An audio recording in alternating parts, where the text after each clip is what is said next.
Moving on, Nigeria is taking the driver's seat in the fight against ISIS. Following US airstrikes on Christmas Day, Abuja says its Air Force will now lead operations. America's role will largely be limited to intelligence sharing, though Nigeria remains open to further US airstrikes if needed.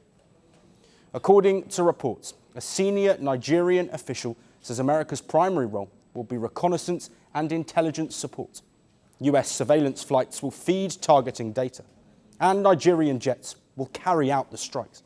The agreement is part of a new security understanding between Abuja and Washington. We admit we have security challenges due to factors, many of them beyond our control. So any country, including the US, that is willing to partner with us to tackle those problems, we more than welcome it.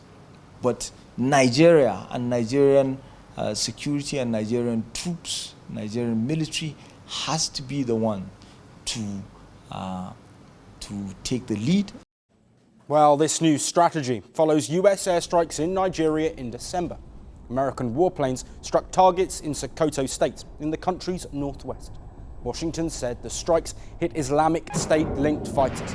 Abuja confirmed the operation was approved by Nigerian President Bola Tinubu. The number of casualties is unclear, although Nigerian and US officials said the terrorists were killed in the strike. Nigeria is just one piece of a wider US counter-terror strategy across Africa.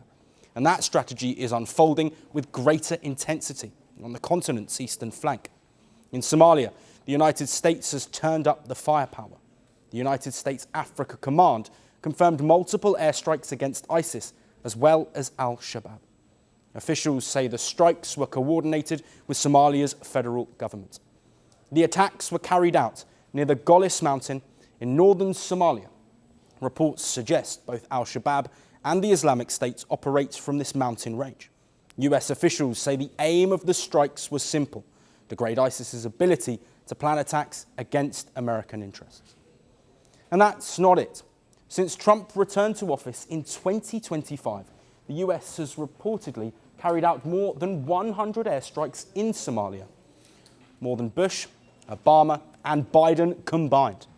Critics say military action in both Nigeria and Somalia reveals Trump's playbook: limited strikes, heavy use of American intelligence, and no long-term US boots on the ground.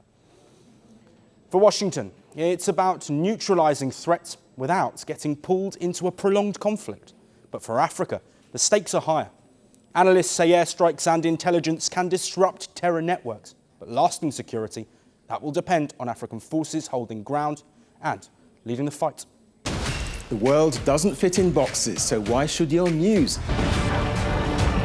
From battlefields to negotiation tables, from internet outrage to real-world injustice. The conversations everyone is having and the ones they're avoiding. It's the same show, but this new year, Firstpost America gets a new look. I'm Kerry Johnston, and this is Firstpost America.